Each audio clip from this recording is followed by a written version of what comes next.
with somebody during the time that they were infectious. So hug, kiss, or spent a prolonged period in close face-to-face contact.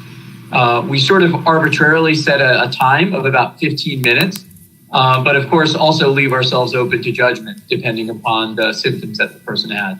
So the two most important things are, were you in actual physical contact with the person, or were you in face-to-face contact with them for at least 15 minutes or longer?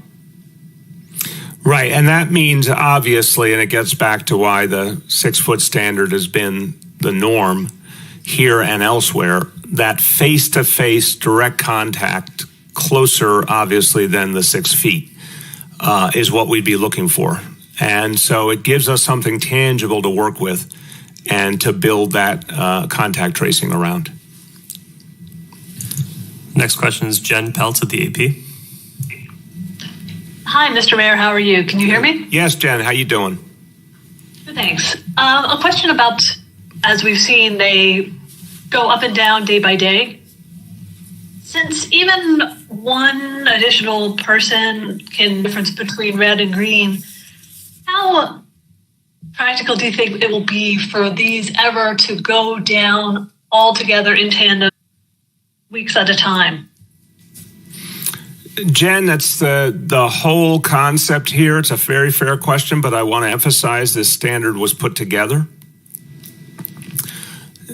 Basis of course, knowing it was possible, for sure knowing it was possible, and knowing that it was a high bar, but also a smart measure, meaning, we do not want to make the mistake that I'm worried some other places make of reopening so quickly that you could let the disease reassert and set us all back. We wanted to be smart. We wanted to be cautious. Absolutely, these are attainable measures. And if you sort of think about the common sense of them, if you saw the number of people testing positive, people in the ICU going up, or the number of new hospitalizations going up, that would not be the time to relax restrictions. You really want to have evidence that something has turned the corner more profoundly. So they're common sense, but of course they can move. We've already seen movement. And it interrelates with what we're talking about. We're going to have to use these new strategies as part of the push. So the things we're seeing that everyday New Yorkers are doing are clearly working, but we're going to have to do more. And these kind of strategies I just outlined, but they're cautious for a reason. The next question is Anna from the Daily News.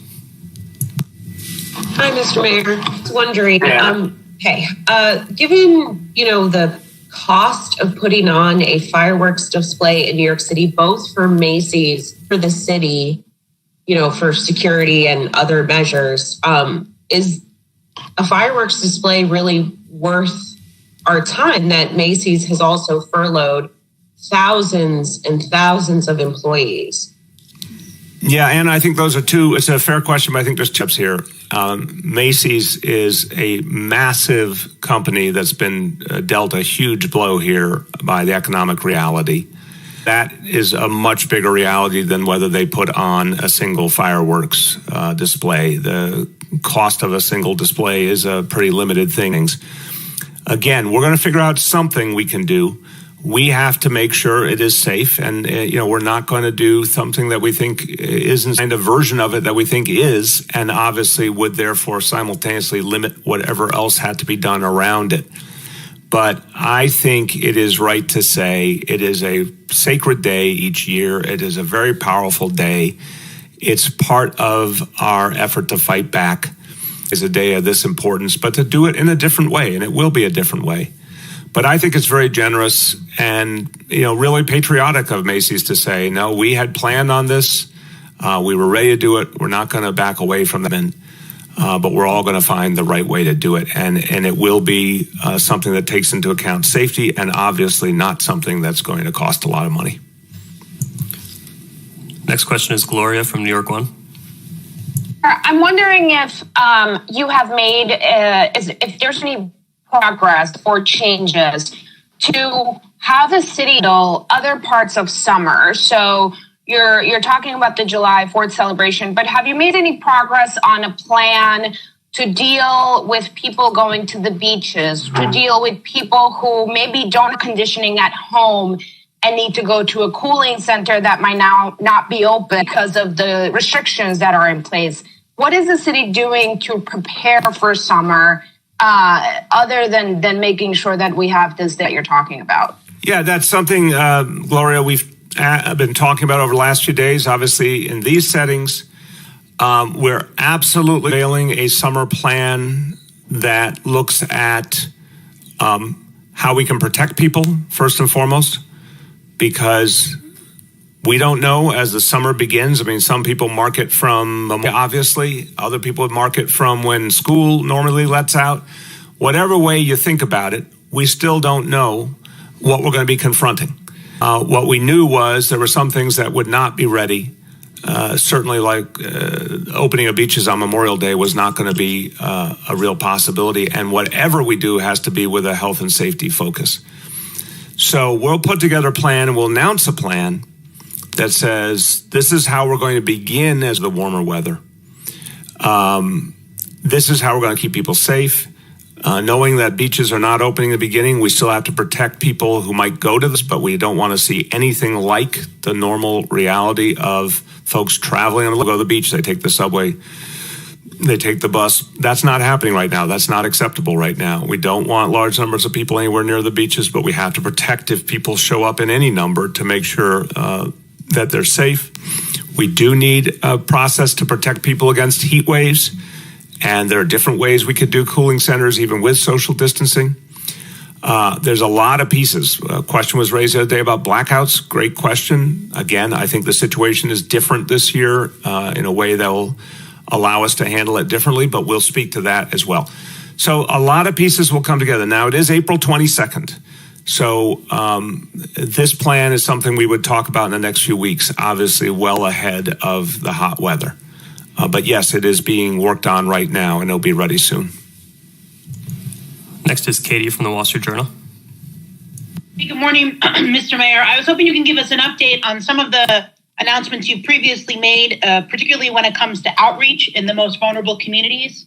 In Queens in particular, the neighborhoods that have been hit the hardest don't have nitro developments, so they can't really tap into the relief you mentioned today. But can you let us know which community groups that your administration has connected with, community health organizations that you've mentioned to do what you described as grassroots outreach? And I'm curious, I know this test and trace plan, how can it really work if we don't have the tests yet? And why wasn't there, I know that there was a shortage of tests, but a lot of this seems like things, and I've said this before, but it seems like things that we should have done a month ago, or even more than a month ago. Thank you.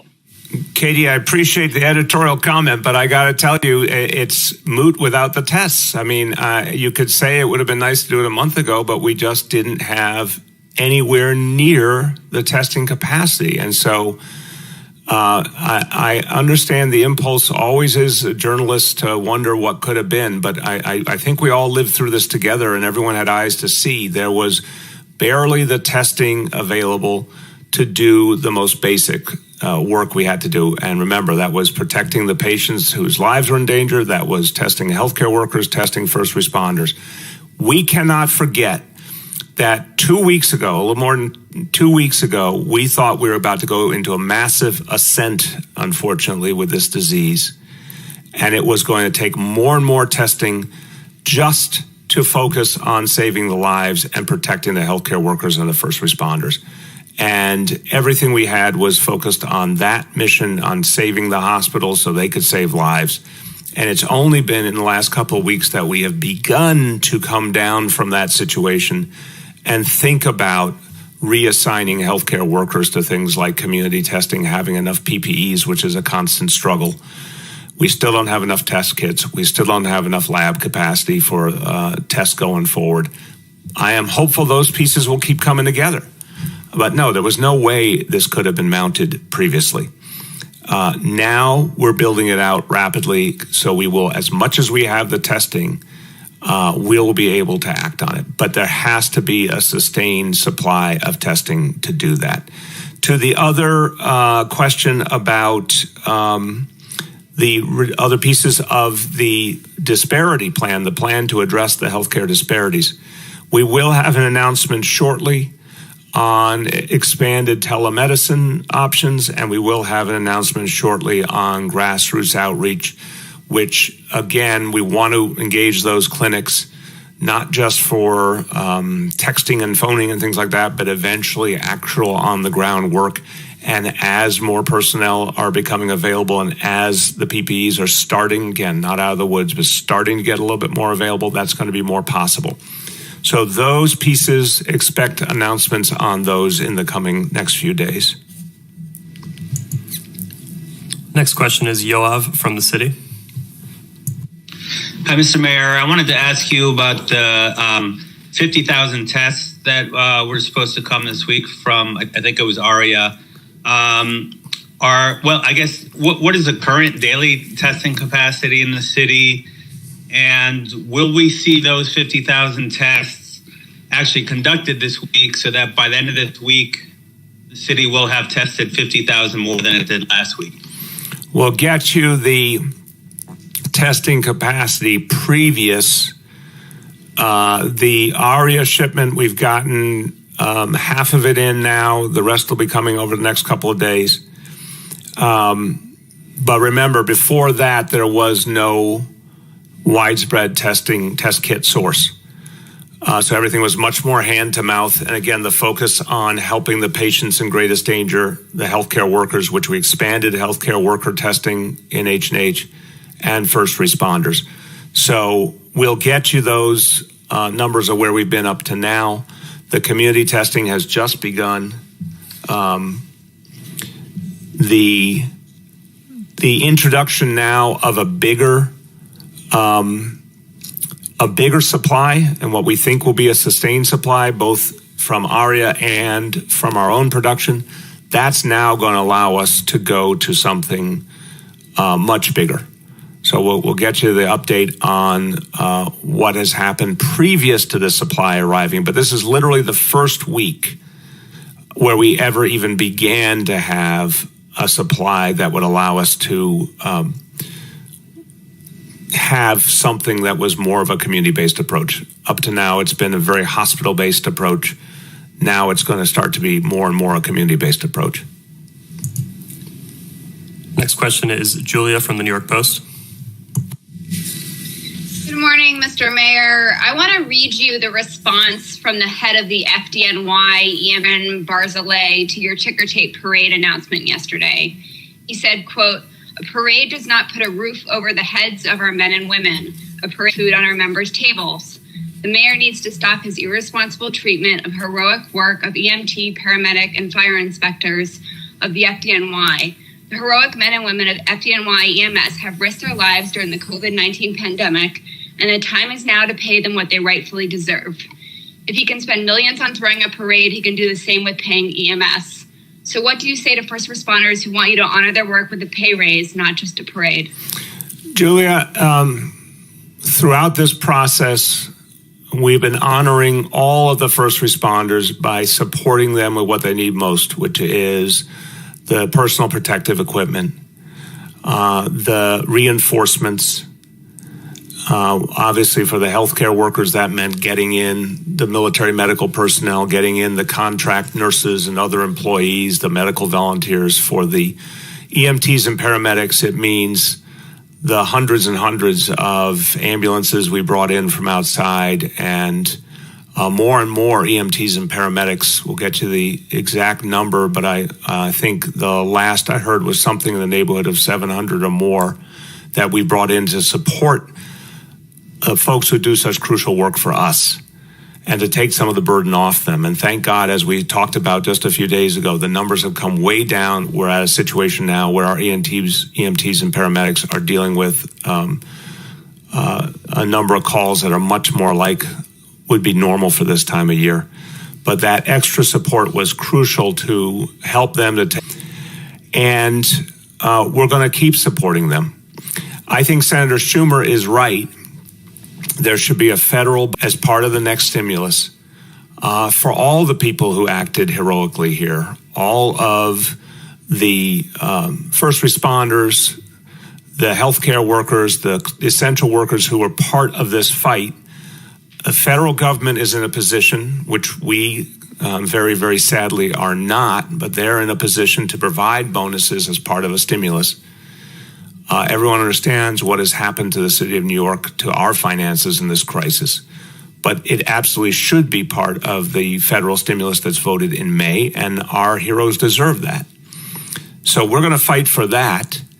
And I would say, I think the notion that when the day comes, and it could be, quite a while from now, but when the day comes when we can honor everyone, I think people in this city, and I think our first responders and healthcare workers will appreciate being respected and honored.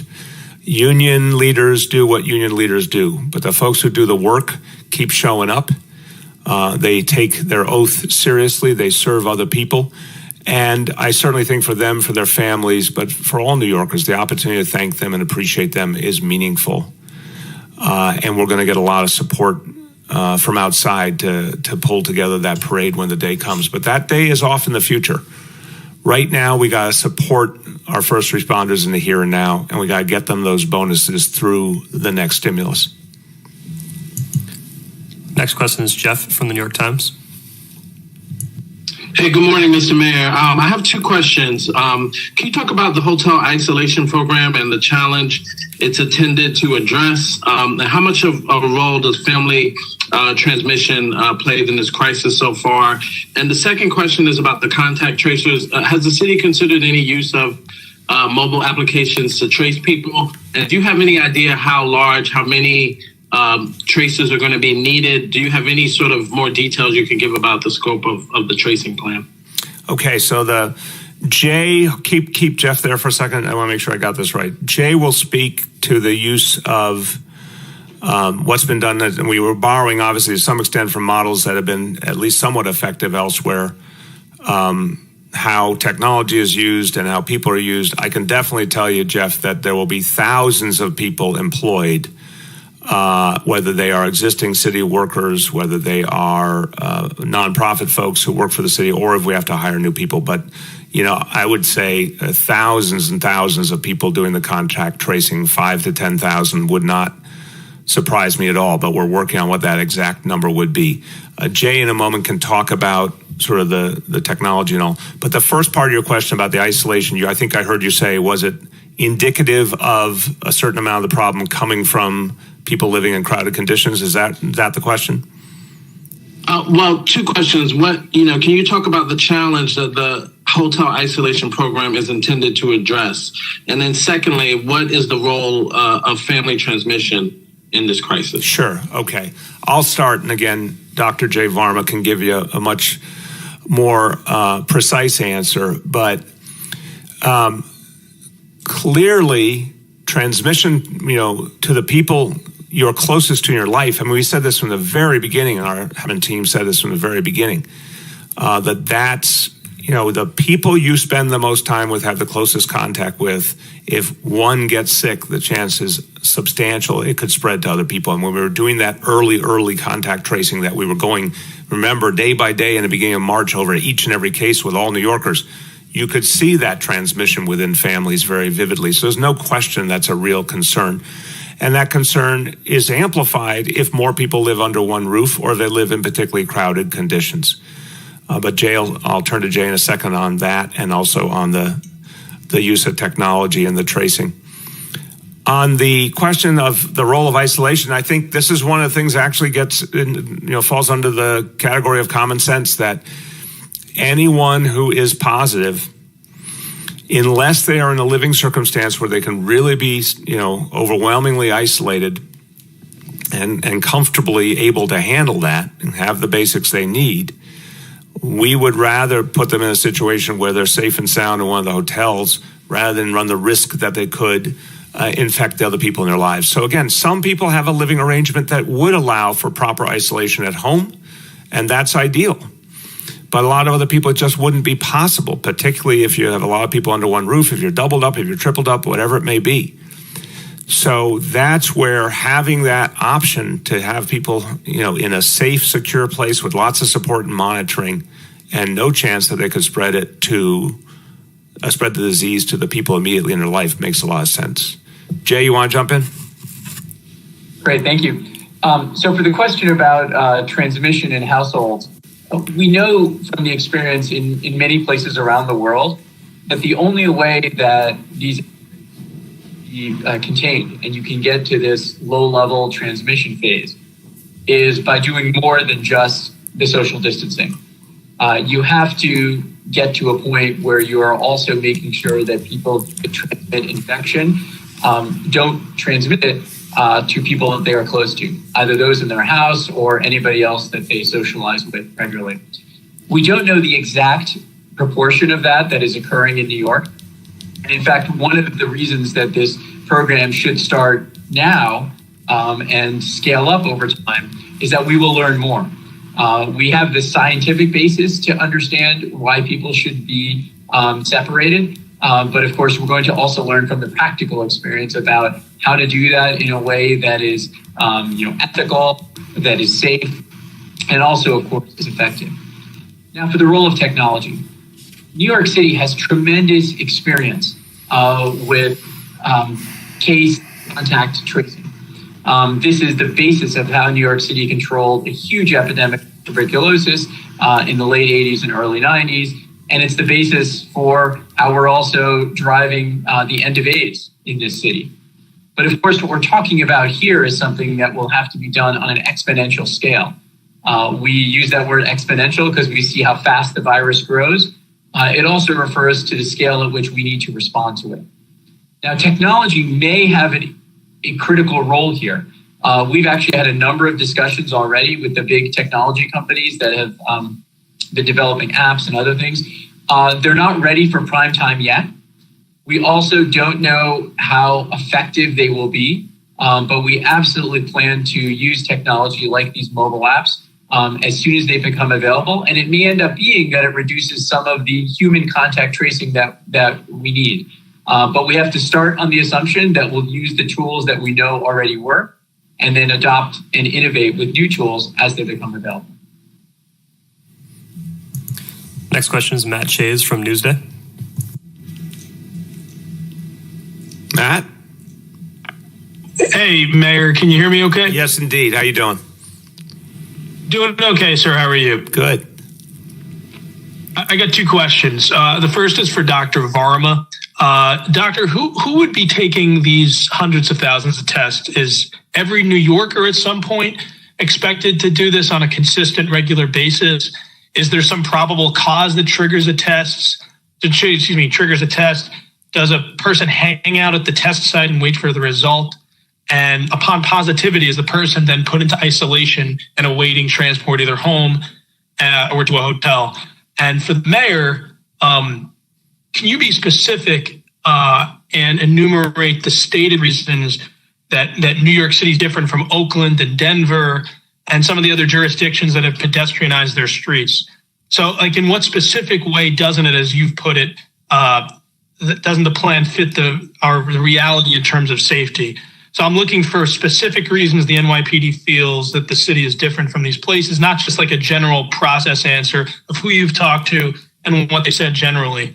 And lastly, did the NYPD generate a written report? Matt, I got you. Hold on, just parity. Everyone's been pretty balanced about trying to get to as many people as possible. I think we're gonna take the multi-part for Jay. That's a consistent question, and I'll answer your question on the streets. But let's leave it there.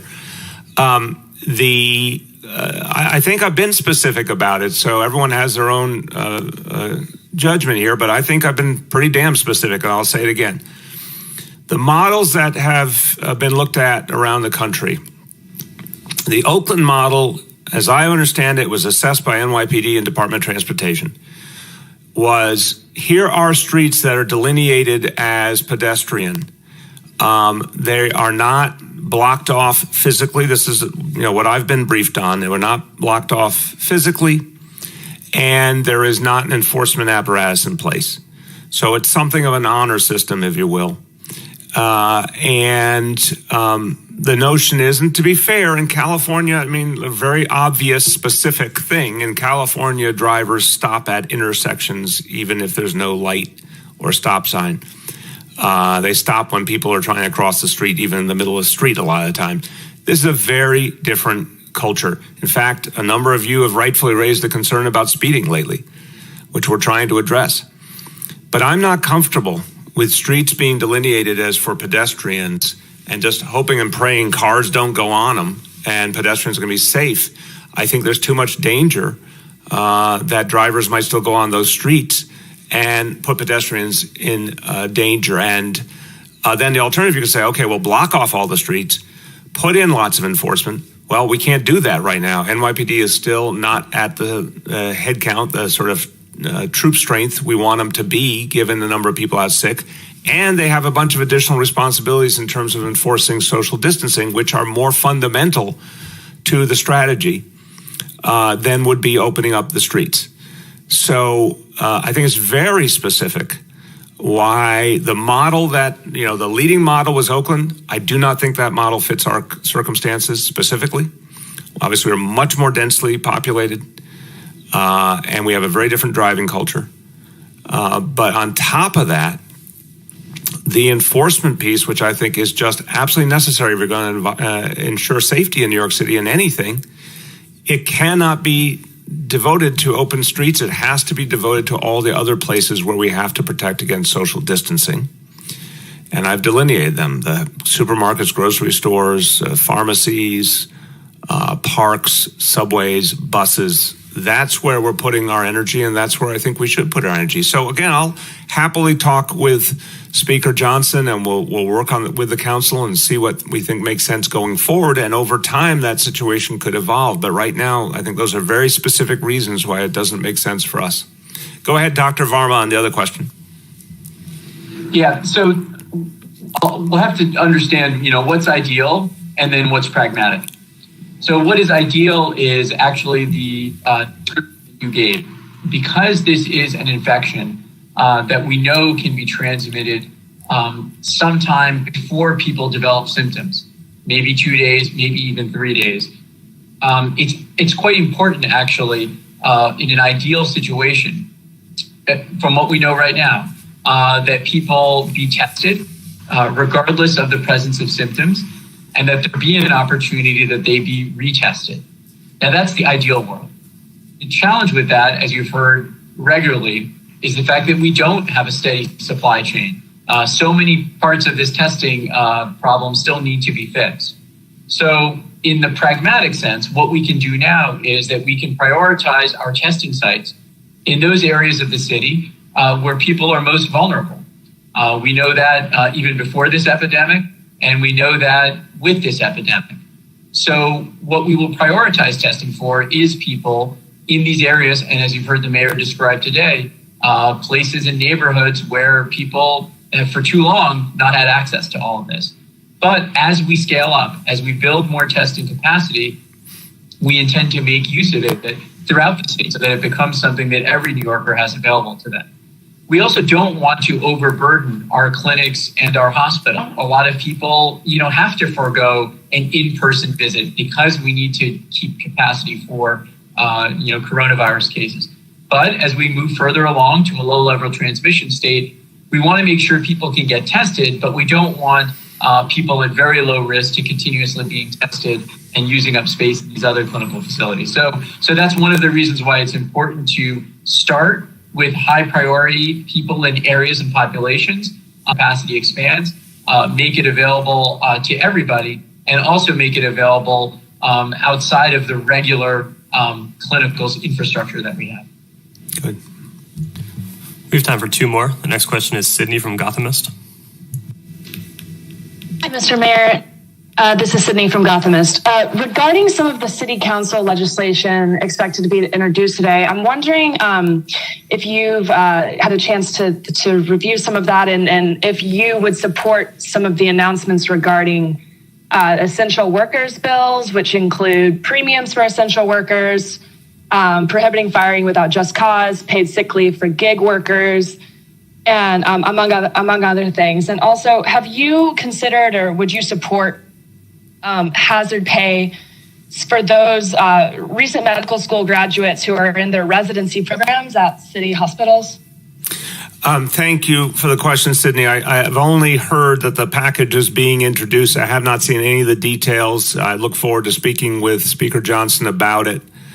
Want to understand, what he and the council are looking to achieve. And look, we're obviously kindred. The values are very much in common between both sides of City Hall. We're very, very concerned to protect working people in general, and particularly during this crisis. So I can't comment on any of the specifics because I haven't seen them. I can say I know the motivation behind them is good, and want to see where we think we can work together on that. Always the question in my mind will be, what can we do versus what do we need help from outside to do? And that, of course, means Washington. And I think a lot of our future is going to be determined by the fourth stimulus. We wanted to get a lot done in stimulus 3.5. A lot of what I think should have been there wasn't. But I still want to say, nonetheless, some real progress was made in stimulus 3.5, all business for sure, and new money for testing, for example. So there's some very good things in it, support for hospitals. There's a lot of good in it. What was really necessary was the help for cities and states to actually be able to get through this crisis and support our people and provide the basic services. That wasn't there, but a lot of energy, a lot of fight is being organized to get that done in the next few weeks in Stimulus 4. Obviously, as I mentioned earlier, is to provide bonuses, special compensation for folks who have played a crucial role in fighting back this disease. So I think that's the place we need to focus, where it could be achieved and be done as part of a bigger package to make us whole economically, because otherwise we're just going to be in a horrible state in this city. So, when I talk to the speaker, we'll obviously compare notes on how what he's talking about interplays with what we're trying to achieve with Stimulus 4 in Washington. But absolutely looking forward to having the conversation with him, and then I'll be able to give you more of an update. Last question for today goes to Andrea from CBS. Hi, good morning, Mr. Mayor. Hey, Andrea, how are you? I'm good.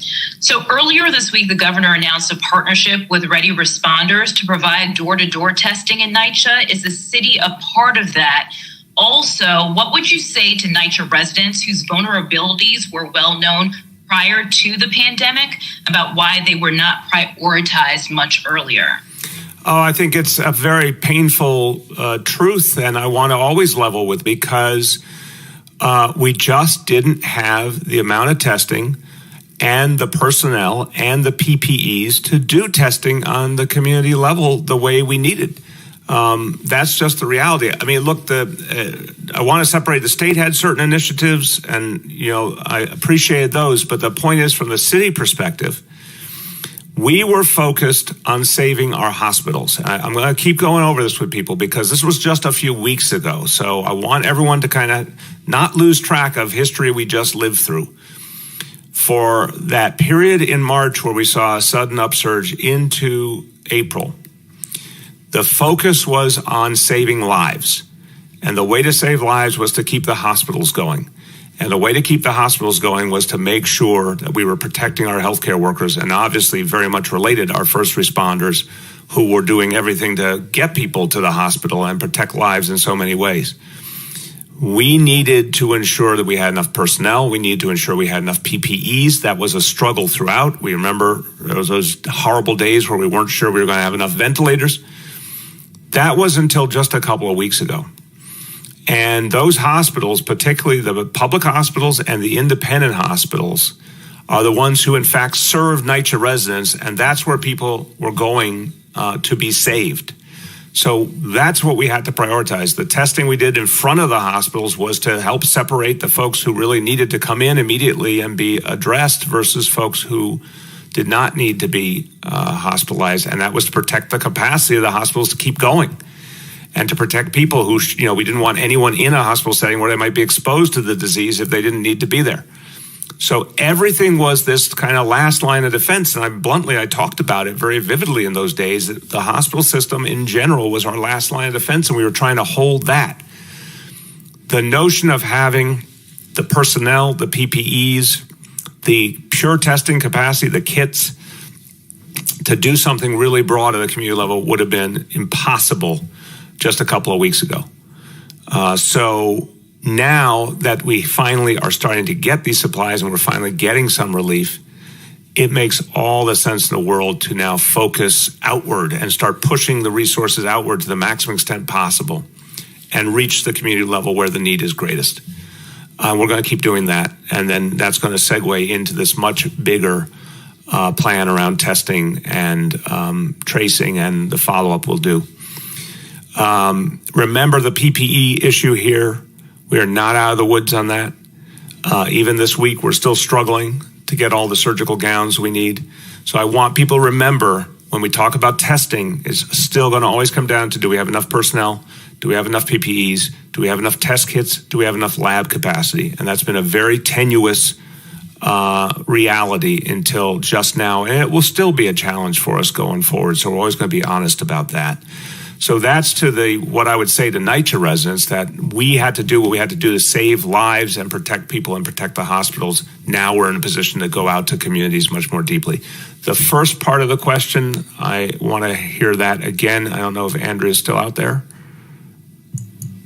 It's about ready responders. The governor announced a partnership with ready responders going door to door. Or is the city a part of that? Yes, indeed. So that idea, I want to give credit where credit is due. It originated with Congressman Greg Meeks, and he and I first talked about it, I'm thinking something like 10 days ago, 12 days ago.